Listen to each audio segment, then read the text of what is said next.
Treaty with Great Britain, end of War of 1812, 1814. This treaty brought to a close the War of 1812. Treaty of Peace and Amity between His Britannic Majesty and the United States of America, concluded at Ghent, December 24, 1814. Ratification advised by Senate, February 16, 1815. Ratified by President, February 17, 1815. Ratifications exchanged at Washington, February 17, 1815. Proclaimed, February 18, 1815. His Britannic Majesty and the United States of America, desirous of terminating the war which has unhappily subsisted between the two countries, and of restoring, upon principles of perfect reciprocity, peace, friendship, and good understanding between them, have, for that purpose, appointed their respective plenipotentiaries, that is to say, His Britannic Majesty, on his part, has appointed the Right Honourable James Lord Gambier, late Admiral of the White, now Admiral of the Red Squadron of His Majesty's Fleet, Henry Galburn Esquire, a member of the Imperial Parliament, and Under-Secretary of State, and William Adams Esquire, Doctor of Civil Laws, and the President of the United States, by and with the advice and consent of the Senate thereof, has appointed John Quincy Adams, James A.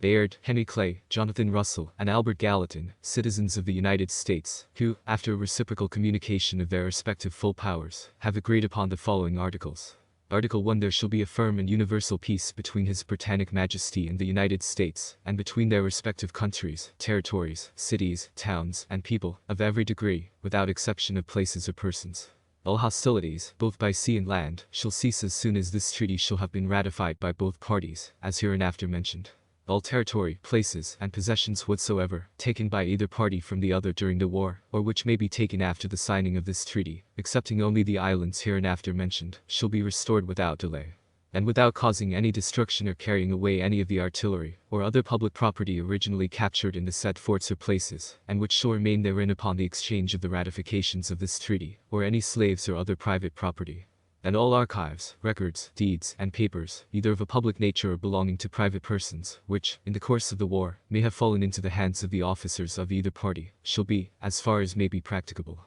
forthwith restored and delivered to the proper authorities and persons to whom they respectively belong. Such of the islands in the Bay of Passamaquoddy as are claimed by both parties, shall remain in the possession of the party in whose occupation they may be at the time of the exchange of the ratifications of this treaty, until the decision respecting the title to the said islands, shall have been made in conformity with the 4th article of this treaty. No disposition made by this treaty as to such possession of the islands and territories claimed by both parties, shall, in any manner whatever, be construed to affect the right of either. Article 2. Immediately after the ratifications of this treaty by both parties, as hereinafter mentioned, orders shall be sent to the armies, squadrons, officers, subjects and citizens of the two powers to cease from all hostilities, and to prevent all causes of complaint which might arise on account of the prizes which may be taken at sea after the said ratifications of this treaty. It is reciprocally agreed that all vessels and effects which may be taken after the space of 12 days from the said ratifications, upon all parts of the coast of North America, from the latitude of 23 degrees north to the latitude of 50 degrees north, and as far eastward in the Atlantic Ocean, as the 36th degree of west longitude from the meridian of Greenwich, shall be restored on each side. That the time shall be 30 days in all other parts of the Atlantic Ocean north of the equinoctial line or equator, and the same time for the British and Irish channels, for the Gulf of Mexico, and all parts of the West Indies, 40 days for the North Seas, for the Baltic, and for all parts of the Mediterranean, 60 days for the Atlantic Ocean south of the equator, as far as the latitude of the Cape of Good Hope, 90 days for every other part of the world south of the equator, and 120 days for all other parts of the world, without exception. Article 3. All prisoners of war taken on either side, as well by land as by sea, shall be restored, as soon as practicable after the ratifications of this treaty, as hereinafter mentioned, on their paying the debts which they may have contracted during their captivity. The two contracting parties respectively engage to discharge, in specie, the advances which may have been made by the other for the sustenance and maintenance of such prisoners. Article 4. Whereas it was stipulated by the 2nd article in the Treaty of Peace of 1783, between His Britannic Majesty and the United States of America, that the boundary of the United States should comprehend all islands within 20 leagues of any part of the shores of the United States, and lying between lines to be drawn due east from the points where the aforesaid boundaries, between Nova Scotia on the one part, and East Florida on the other,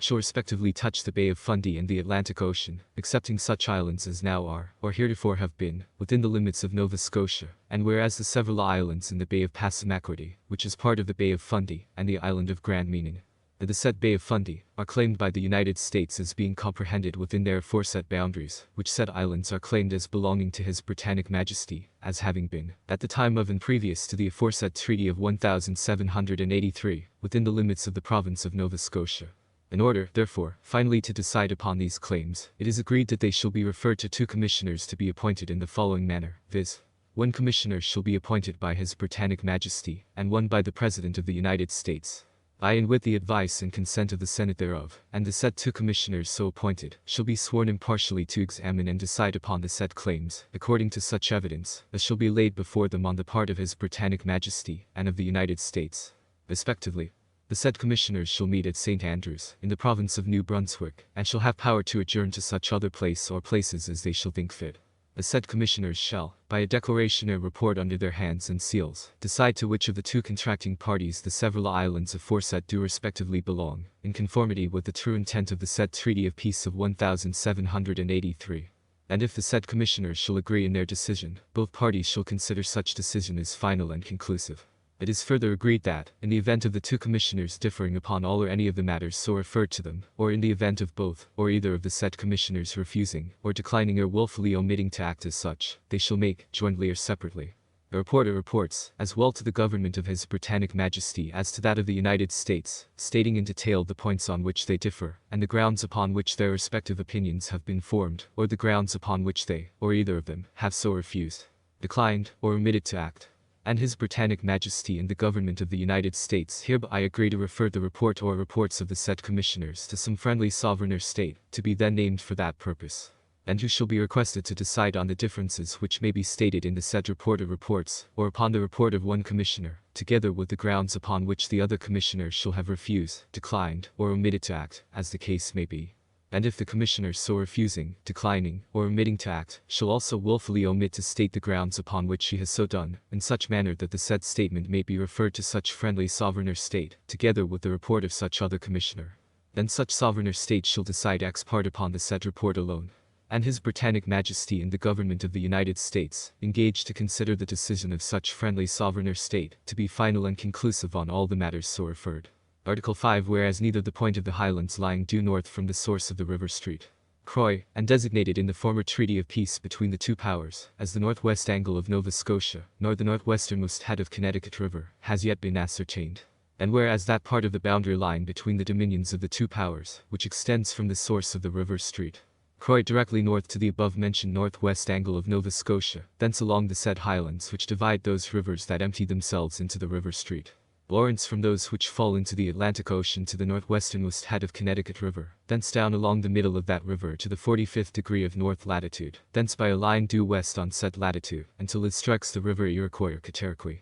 has not yet been surveyed. It is agreed that for these several purposes 2 commissioners shall be appointed, sworn, and authorized to act exactly in the manner directed with respect to those mentioned in the next preceding article, unless otherwise specified in the present article. The said commissioners shall meet at St. Andrews, in the province of New Brunswick, and shall have power to adjourn to such other place or places as they shall think fit. The said commissioners shall have power to ascertain and determine the points above mentioned, in conformity with the provisions of the said Treaty of Peace of 1783, and shall cause the boundary aforesaid, from the source of the river Street, Croix to the river Iroquois or Cataraqui, to be surveyed and marked according to the said provisions. The said commissioners shall make a map of the said boundary, and annex to it a declaration under their hands and seals, certifying it to be the true map of the said boundary, and particularizing the latitude and longitude of the northwest angle of Nova Scotia, of the northwesternmost head of Connecticut River, and of such other points of the said boundary as they may deem proper. And both parties agree to consider such map and declaration as finally and conclusively fixing the said boundary. And in the event of the said 2 commissioners differing, or both or either of them refusing, declining, or willfully omitting to act, such reports, declarations, or statements shall be made by them, or either of them. And such reference to a friendly sovereign or state shall be made in all respects, as in the latter part of the 4th article is contained, and in as full a manner as if the same was herein repeated. Article 6. Whereas by the former Treaty of Peace that portion of the boundary of the United States from the point where the 45th degree of north latitude strikes the river Iroquois or Cataraqui to the Lake Superior, was declared to be along the middle of said river into Lake Ontario. through the middle of said lake, until it strikes the communication by water between that lake and Lake Erie, thence along the middle of said communication into Lake Erie, through the middle of said lake until it arrives at the water communication into Lake Huron, thence through the middle of said lake to the water communication between that lake and Lake Superior, and whereas doubts have arisen what was the middle of the said river, lakes, and water communications, and whether certain islands lying in the same were within the dominions of His Britannic Majesty or of the United States. In order, therefore, finally to decide these doubts, they shall be referred to 2 commissioners, to be appointed, sworn, and authorized to act exactly in the manner directed with respect to those mentioned in the next preceding article, unless otherwise specified in this present article. The said commissioners shall meet, in the first instance, at Albany, in the state of New York, and shall have power to adjourn to such other place or places as they shall think fit. The said commissioners shall, by report or declaration, under their hands and seals, designate the boundary through the said river, lakes, and water communications, and decide to which of the 2 contracting parties the several islands lying within the said rivers, lakes, and water communications do respectively belong, in conformity with the true intent of the said Treaty of 1783, and both parties agree to consider such designation and decision as final and conclusive. And in the event of the said 2 commissioners differing, or both or either of them refusing, declining, or willfully omitting to act, such reports, declarations, or statements shall be made by them, or either of them. And such reference to a friendly sovereign or state shall be made in all respects, as in the latter part of the 4th article is contained, and in as full a manner as if the same was herein repeated. Article 7. It is further agreed that the said 2 last mentioned commissioners, after they shall have executed the duties assigned to them in the preceding article, shall be, and they are hereby, authorized upon their oaths impartially to fix and determine, according to the true intent of the said Treaty of Peace of 1783, that part of the boundary between the dominions of the 2 powers which extends from the water communication between Lake Huron and Lake Superior, to the most northwestern point of the Lake of the Woods, to decide to which of the 2 parties the several islands lying in the lakes, water communications, and rivers, forming the said boundary, do respectively belong, in conformity with the true intent of the said Treaty of Peace of 1783, and to cause such parts of the said boundary, as required to be surveyed and marked. The said commissioners shall, by report or declaration under their hands and seals, designate the boundary aforesaid, state their decision on the points thus referred to them, and particularize the latitude and longitude of the most northwestern point of the Lake of the Woods, and of such other parts of the said boundary as they may deem proper. And both parties agree to consider such designation and decision as final and conclusive. And in the event of the said 2 commissioners differing, or both or either of them refusing, declining, or willfully omitting to act, such reports, declarations, or statements shall be made by them, or either of them. And such reference to a friendly sovereign or state shall be made in all respects, as in the latter part of the 4th article is contained, and in as full a manner as if the same was herein repeated. Article 8. The several boards of 2 commissioners, mentioned in the 4 preceding articles shall respectively have power to appoint a secretary, and to employ such surveyors or other persons as they shall judge necessary. Duplicates of all their respective reports, declarations, statements, and decisions, and of their accounts, and of the journal of their proceedings, shall be delivered by them to the agents of His Britannic Majesty, and to the agents of the United States. They may be respectively appointed and authorized to manage the business on behalf of their respective governments. The said commissioners shall be respectively paid in such manner as shall be agreed between the 2 contracting parties, such agreement being to be settled at the time of the exchange of the ratifications of this treaty. And all other expenses attending the said commissions shall be defrayed equally by the 2 parties.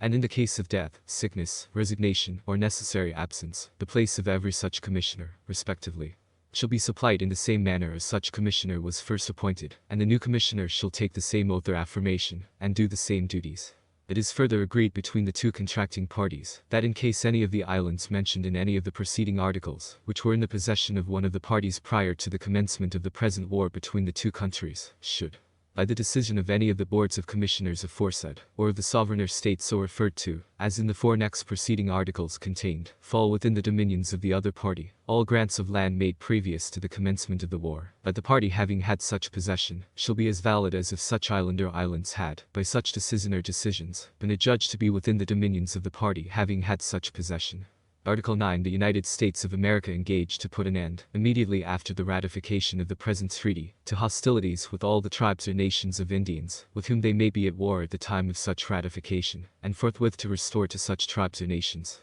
respectively, all the possessions, rights, and privileges which they may have enjoyed or been entitled to in 1811, previous to such hostilities. provided always that such tribes or nations shall agree to desist from all hostilities against the United States of America, their citizens and subjects, upon the ratification of the present treaty being notified to such tribes or nations, and shall so desist accordingly. And His Britannic Majesty engages, on his part, to put an end immediately after the ratification of the present treaty, to hostilities with all the tribes or nations of Indians, with whom he may be at war at the time of such ratification, and forthwith to restore to such tribes or nations respectively all the possessions, rights, and privileges which they may have enjoyed or been entitled to in 1811, previous to such hostilities, provided always that such tribes or nations shall agree to desist from all hostilities against His Britannic Majesty and his subjects, upon ratification of the present treaty being notified to such tribes or nations, and shall so desist accordingly. Article 10. Whereas the traffic in slaves is irreconcilable with the principles of humanity and justice, and whereas both His Majesty and the United States are desirous of continuing their efforts to promote its entire abolition,